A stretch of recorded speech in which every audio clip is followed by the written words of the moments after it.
Very pleased to be joined now by Andrew Sanchez up against Bruno Silva this weekend. Andrew, great to see you. It's a tough test, this one. You both have wins over term, and yours was a bit quicker than his, both first round. They've thrown you a tough one. He was an M1 global champion, but you're pretty used to it by now. You know, you face the toughest dudes your whole career. Is Bruno anything different, anything special to you? He hits hard. Everyone in the UFC hits hard, but he's an explosive, he's got passion in there. He wants to live by the sword, die by the sword. I know he's gonna come out swinging, and he's gonna, go down swinging, hopefully. But he's a very, respectable opponent. I think he has a ton of power. He's got like 17 knockouts to his name. So a dangerous opponent. Respect to him. They have the iron sharpens iron philosophy, aka. Have you felt that in recent times? I saw a picture with you and Cain not so long ago. I mean, probably the best wrestling gym in the world. Is that fair to say? Yeah. I guess I had a bit of a hole to fill in the fact that I came off the Ultimate Fighter and I got my way into the UFC through wrestling, just wrestling guys to death. And I had to figure out the striking, and that's a learning curve. You got to take a bit of a dive, and I got a bit away from the wrestling. So the purpose of AKA was to kind of like come back full circle, go back to my roots, and it was tough. It was uncomfortable. I knew nobody. It's a bit of a notorious gym over there, right? Like with people getting knocked out and hellacious sparring. You hear these stories, and it's a very tight knit group of guys. So it was kind of ballsy of me. I took my coach to kind of push me, like, hey, no, you should go to AKA. That's the gym for you. But putting myself through that uncomfortable situation of going new guys, everyone trying to murder you, take your head off. It sharpens the sword, man. It makes you stronger. And I feel very confident. I needed to get out of my comfort zone, and AKA was an incredible experience. Is it inspiring in a way, the way that DC and Khabib have finished their careers? Because it's not a long career, right? And afterwards, people do different things. But DC seems so happy, and Khabib is going around the world giving talks and stuff. Is that nice to see for you? It is incredibly inspiring being around these people. The energy they bring. These are the guys that I watched and look up to for such a long time. And Cain Velasquez, let's not forget Cain. It's crazy, I've been around a lot of fighters, but I'm still starstruck when I see these guys. And just incredible energy, I guess. It gives you energy. Just being in that room, it doesn't, regardless of what he's saying, what he's coaching, just you aspire to be on that level. So it gave me a big kick in the ass, a big inspiration boost. It was awesome. Were you getting some rounds? Were you getting some rounds in with Luke Rockhold? Were you guys helping each other out? It's disappointing to see he had to pull out. Yeah, Luke, he came around a couple times, but he didn't do a lot of sparring. We did a touch round, which was basically hard sparring. Let's be honest. Hey, we're going light, yeah. So you know how it is, and it kind of got a little bit heated, and but I wish we could have got more rounds, to be honest. Well, what a freaking amazing training partner that would have been. But no, he was doing camp somewhere else. I'm not sure the name of the gym, but I got plenty of rounds. Edmund Shabazian came through. That's around with Duran, Win. An AKA crew. There's a whole crew of crazy Russians and guys from all over that are mean and want to take your head off. So it was cool. It was cool. And the thing about AKA sparring is they don't hold no punches, or kicks. Gyms I'm used to, they can, they'll they throw a head kick. They're not gonna throw it full speed. They don't want to hurt you. But no, AKA, when I got there, it was Abu Bakr, Nurmagomedov, and the whole Russian crew.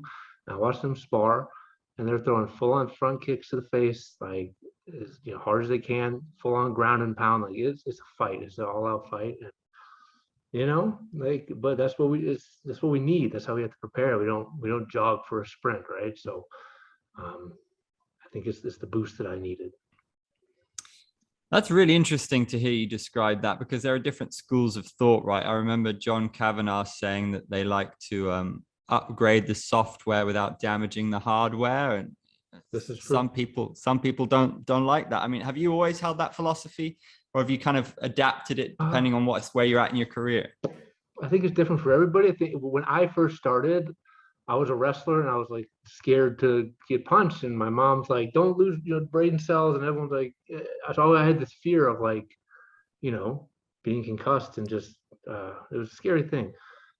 But then I got in the habit of that, like touch sparring. Okay, like we touch spar until somebody goes hard, and then we go hard. And because you're not clear, you end up taking more damage, in my opinion. Unless you really trust the guy and you can like touch and be playful, that's great. But like, it just always seems to escalate. And because you're in that relaxed state, trying things like you're loose, man. If you get hit like that, like I've gotten buzzed more times in touch sparring than I do in hard sparring. Not to say that I don't touch spar. I touch spar with people I trust, and I think it's a very valuable thing. And there's touch, at AKA three sparrings a week, Monday, Wednesday, Friday. And if you want to spar, great, you're allowed, but everyone else just touch spars, And I don't, yeah, I like, what's his name? What's the guy that just I'm drawing a blank, but tall, lanky skateboarder guy. He says he's the best boxer in MMA. Max Holloway. Max Holloway, man. He said when he didn't like even spar for a couple of his camps or something, but that guy has had a million probably wars in the gym. Like it's very, it depends on the person, I suppose, and the experience level. And me personally, I need it. I need it. Yeah. Like it's a real stimulation of the fight. There's nothing better than that. There's no way to improve better than that. Like you do need the light sparring to work on things, but then it's not real until you do it in the real sparring. And that's how I feel. So. Have you had a good look at Islam? Because all the AKA guys I talk to are just like, whoa. They say his submissions are better than Khabib, and they're really saying he is the champ in waiting. Did you agree with that? Yeah, I mean, there's some stiff competition and fighting's crazy and anything can happen. But man, Islam is going to be hard to beat. He's good everywhere. I didn't personally get to train with him, but I saw a lot of his rounds, and it's unbelievable the way they train, the intensity that they train, and just his well-roundedness, like his wrestling, his jiu-jitsu, his striking. It's all just so solid, man. And the pressure he puts. It's a scary thing, I hear him subbing. I hear stories of him subbing like, very high level guys, much bigger than him. And I can't express like the intensity that these guys train at is crazy. There's also like the injury factor that you don't hear about, but like, that's part of their success. That's why they're so good.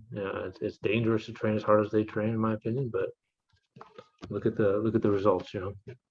How do you mean the injury factor? What, they're just able to wear injuries better than most people? I've just heard that they're all injured, and of course all fighters are injured, but like I've just heard through the grapevine that like, and like look at Khabib, he had to back out of several fights, trained so hard at the ACL, and then one thing and the next and the next. And all those guys train the same way. I know they come in limping, they're like, I spar, it's okay, I still spar, like it's wild, man.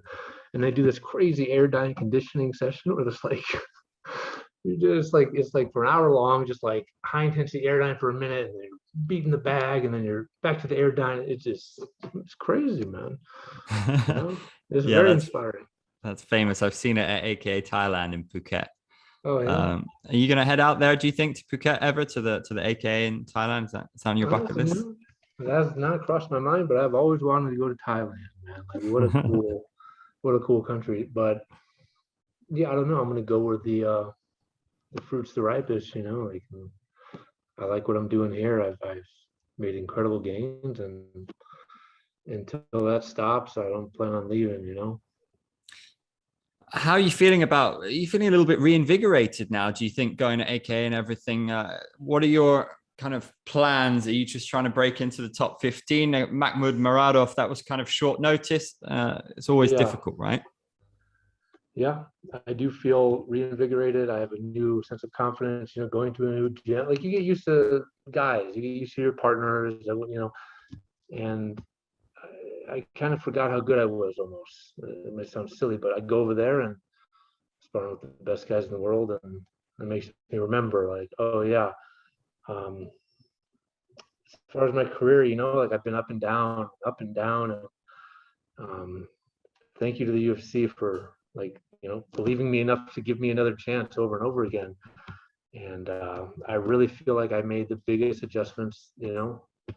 I made adjustments before with the striking, but like what I did this camp was monumental.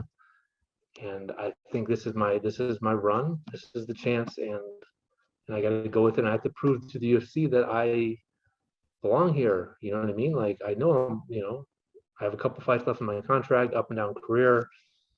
Why keep me? Well, I got to show the UFC why they need to keep me. And yeah, I absolutely 100% believe I can be top 10, and that's my goal. And I'm going for the title after that. I truly believe that I can do this. That I have the potential, So. You went the distance with Vettori. We've seen him fight Izzy. He's got a really interesting one coming up with Costa. Who do you see winning that one?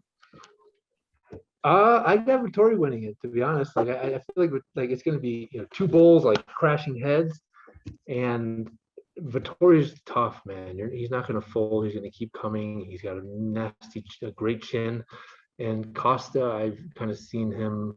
When things don't go his way, he kind of shuts down. And I think it's going to be like the butting of heads. Like resistance, and then Vettori's going to, strong mind, strong will, great pressure. Tight boxing. He can do it. He can wrestle. I think Vettori's going to take it. You mentioned wanting to come for that belt. Is he going to be the man holding it? Is he approaching kind of greatest middleweight ever status? Is he as good as his aura suggests, do you think? I mean, you can't argue with the results. The guy's done incredible things. I also feel like people have not fought him right. You saw Blachowicz, give you a template of how to beat this guy. And he has holes, man. So if you get the right opponent, like, put him up against a Cain Velasquez or a Khabib style of fighter, that's how you beat him, man. Wrestling beats those guys. Period. That's it. Is the most effective martial art in MMA. We've been shown. Yeah, it's hard and it sucks and no one wants to do it, but it overrides everything. If you're in the clinch with somebody and they're a Thai fighter, well, and they're better with knees and elbows, well, the wrestling, you're gonna get taken down. If you're a striker and you want to come forward and like you're better, it kind of is an override to everything. It's like, so Khabib said it best. He said wrestling is king, right? And so it's cool to be back around that mentality. I kind of became a striker. I needed to. I had to learn it. But and now I can do it all. If Bruno wants to wrestle me, well, I can stuff it. I can strike, and if you want to strike, I can wrestle you. It's very important to not have a hole like that. So it's been a road, man. It's been a long, windy road, ups and downs. I'm fucking happy to be here. I'm excited. I'm in the same room actually that the same hotel. They all look the same, so whatever. It feels like I'm in the same room as when I fought Terman. Got that big knockout, which was a huge moment for me. So I walked in the room and I just nostalgia. I'm like, yeah, like I remember good times in this room. That's fantastic. I can't wait to see what you've been working on. It's great to speak to you. I'm glad to hear that you're happy, mate, and all the best. Thanks, Andrew. Yeah, man. Thanks for the interview. It was great.